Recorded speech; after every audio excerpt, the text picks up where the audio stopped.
नमस्कार दोस्तों, स्वागत करती हूँ राधिका राष्ट्रीय 57-17 में। बड़मावस्या की बात करते हैं। बड़मावस्या 16 मई शनिवार 2026 को मनाई जाएगी। इस दिन विवाहित महिला पति की लंबी आयु और सुख समृद्धि के लिए व्रत रखती है तथा बरगद के वृक्ष की पूजा करती हैं। जेठ मास की अमावस्या को बड़मावस्या या बटअमावस्या कहा जाता है। इस दिन विवाहित महिलाएं अपने पति की लंबी आयु, सुख समृद्धि, अखंड सौभाग्य के लिए व्रत रखती है। बट वृक्ष बरगद के पेड़ की पूजा की जाती है। मान्यता है कि इस व्रत को करने से माता सावित्री का आशीर्वाद प्राप्त होता है और परिवार में सुख शांति बनी रहती है। तो आइए जानते हैं इस व्रत के महत्व। पति की लंबी आयु होती है, वैवाहिक जीवन सुखमय बनता है, परिवार में सुख शांति आती है, अखंड सौभाग्य का आशीर्वाद भी मिलता है, संतान सुख समृद्धि प्राप्ति होती है। बड़ अमावस्या के व्रत की संपूर्ण विधि। सुबह की तैयारी। ब्रह्म मुहूर्त में उठे, स्नान करके साफ एवं पीले या लाल वस्त्र धारण करें। पूजा स्थान में गंगा जल से शुद्ध करें। व्रत का संकल्प ले, मैं अपने पति की लंबी आयु, परिवार सुख समृद्धि और अखंड सौभाग्य की प्राप्ति होती है, बड़ अमावस्या व्रत कर रही हूँ। तो चलिए जानते हैं पूजा सामग्री। रोली, अक्षत, चावल, कच्चा सूत, फूल माला, दीपक, धूप, जल से भरा कलश, मिठाई, भींगे हुए चने, फल, बरगद के पत्ते, पंखा एवं सुहाग की सामग्री। तो चलिए हम व्रत कथा प्रारंभ करते हैं। बड़मावस्या की व्रत कथा। प्राचीन समय में मध्य देश की अश्वपति नाम का एक प्रतापी राजा रहते थे। उनकी पुत्र की नाम का सावित्री था। सावित्री अत्यंत सुंदर, तेजस्वी और पतिव्रता स्त्री थी। जब सावित्री विवाह योग हुई तो उनके पिता ने योग्य वर खोजने को कहा।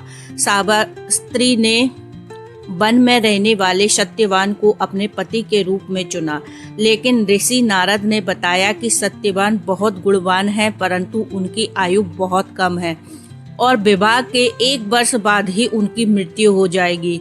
यह सुनकर राजा अश्वपति चिंतित हो गए, लेकिन सावित्री अपने निर्णय में अड़ी रही। उन्होंने सत्यवान से विवाह कर लिया और पति के साथ वन में रहने लगे।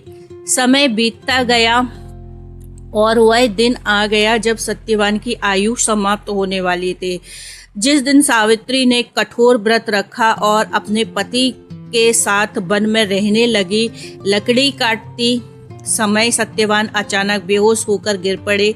तभी यमराज सत्यवान के प्राण लेने आए। सावित्री भी यमराज के पीछे पीछे चलने लगी। यमराज ने उन्हें समझाया कि अब लौट जाओ, लेकिन सावित्री ने अपनी पतिव्रता धर्म को भक्ति से यमराज को भी प्रसन्न कर लिया।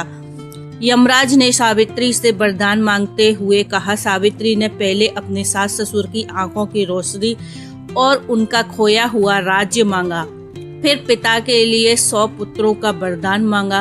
अंत में सावित्री ने अपने पति के लिए भी 100 पुत्रों का आशीर्वाद मांगा। यमराज ने तथास्तु कह दिया। तब सावित्री ने विनम्रता से कहा, प्रभु, पति के बिना मुझे पुत्र कैसे प्राप्त होंगे? यह सुनकर यमराज उनकी बुद्धिमान पतिव्रता धर्म से अत्यंत प्रसन्न हुए और सत्यवान के प्राण वापस लौटा दिए। सत्यवान जीवित हो उठे और दोनों अपने आश्रम लौट आए। उसके बाद उनके जीवन में सुख समृद्धि और खुशियां बनी रहें। तभी से बड़ अमावस्या की व्रत श्रद्धा और विश्वास के साथ किया जाता है। व्रत के बाद ब्राह्मण या जरूरतमंद को दान दें। सुहागन स्त्री को दान करना शुभ माना जाता है।